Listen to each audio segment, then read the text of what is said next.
أهلا بكم متابعي قناة ملوك البلابل. يسأل الكثير عن فرخ البلبل، ماذا يأكل أو على ماذا يتغذى فرخ البلبل.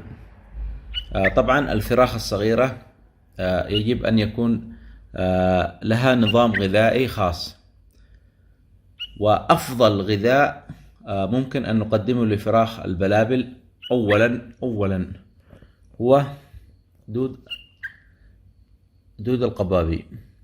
هي تعتبر أفضل وجبة نقدمها لفراخ البلابل، لأن هذا الدود يحتوي على نسبة عالية من البروتين. البروتين يقوم ببناء الجسم وبناء الريش ونمو الريش بشكل جيد، وتلاحظ أن الفرخ بصحة جيدة ومكتمل النمو وأيضا مكتمل الريش. فالدود القبابي هو يعتبر الوجبة الأولى للفراخ الصغيرة وأيضا للطيور الكبيرة، ولكن الفراخ الصغيرة يعتبر مهم جدا. وأيضا البيض المسلوق. البيض المسلوق أيضا يحتوي على نسبة كبيرة من البروتين. يعتبر الدود القبابي وأيضا البيض المسلوق يحتوي على كل هذه الوجبات من دود القبابي.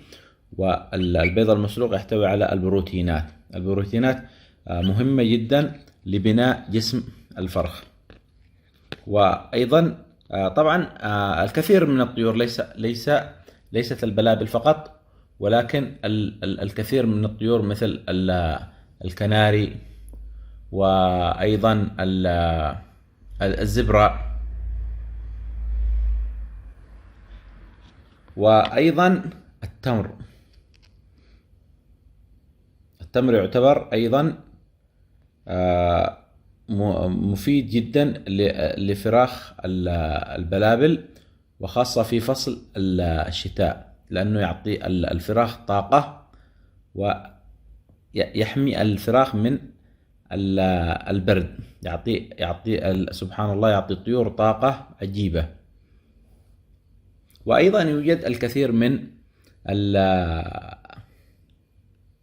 الأطعمة إن شاء الله سوف نذكرها في مقاطع قادمة، مثل التفاح، الخيار، والكثير من الفواكه والوجبات الأخرى.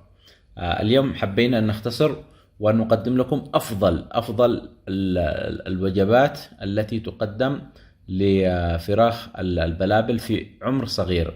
كما ذكرنا لكم هي دود القبابي وأيضا البيض المسلوق والتمر. هذا ونتمنى لكم الفائدة، وإلى اللقاء في مقطع قادم إن شاء الله.